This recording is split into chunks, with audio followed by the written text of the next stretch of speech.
Notas sobre el fascismo y sus expresiones en Venezuela, por el historiador, investigador y presidente del Centro de Estudios Simón Bolívar, Alejandro López. En su obra El viejo fascismo y la nueva derecha radical, el escritor español Miguel Urbán destaca las siguientes características del fascismo histórico: demagogia como sostén del capitalismo, ultranacionalismo con bases mitológicas que justifican el expansionismo, llamado anticomunista y antidemocrático por la Revolución Nacional, el líder como redentor nacional y los espectáculos ante las masas para la legitimación de su poder. En la Democracia burguesa, fascismo y revolución, escrito por el historiador Óscar León, apunta: el antifascismo anticomunista que hoy impone la democracia burguesa desde el Olimpo ideológico del fin de la historia abona igualmente en la vaguedad, ambigüedad e imprecisión del término fascista a que me he referido al inicio de este ensayo. Es un antifascismo que no aplica solo a América Latina.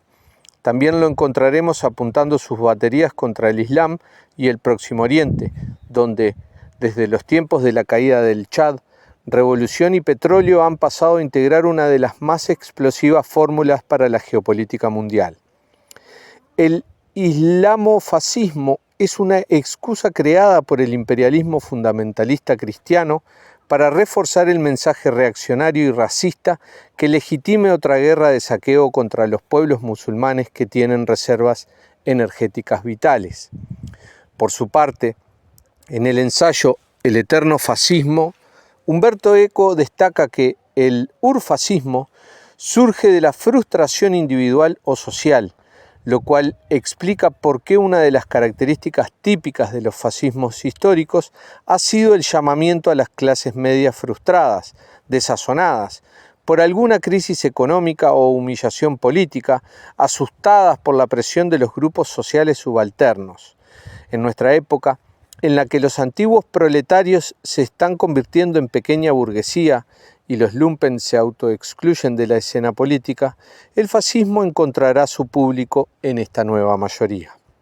En síntesis, el fascismo es la ideología del capitalismo, que naturaliza la explotación del hombre por el hombre y sustenta a la sociedad burguesa liberal, donde cada quien debe ocupar un lugar según su sexo, raza y clase. No se reduce a ese feroz fenómeno del siglo XX que protagonizaron Mussolini y Hitler en aquella Europa hambrienta y quebrada, tras la caída del mercado omnipotente y la rapiña de los magnates financieros.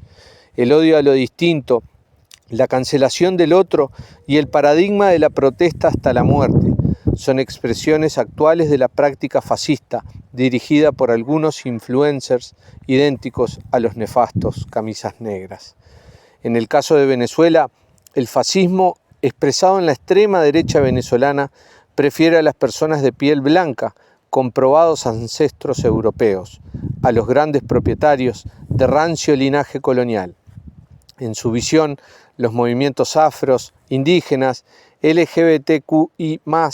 comuneros, obreros, ecologistas, feministas y culturales, entre tantos otros históricamente excluidos, son la agenda progre que hay que revertir y desaparecer. Como grupo político, desde un coto cerrado, impone la plata, la mentira y la reacción para romper la paz, socavar nuestra soberanía y dividir a la nación.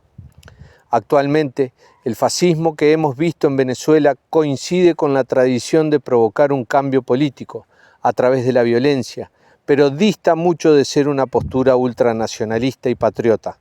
Prevalece una concepción limitada del país y de la democracia, que son vistos como los principales valores a defender. Es un fascismo sin narrativa histórica, que anida en un sector de la juventud alienado por las RRSS y movilizado por la muerte, que requiere, como apunta el Libertador en el discurso de Angostura,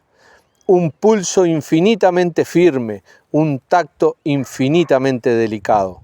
para educar y sensibilizar a estas nuevas y vulnerables generaciones y sumarlas a la construcción de la patria.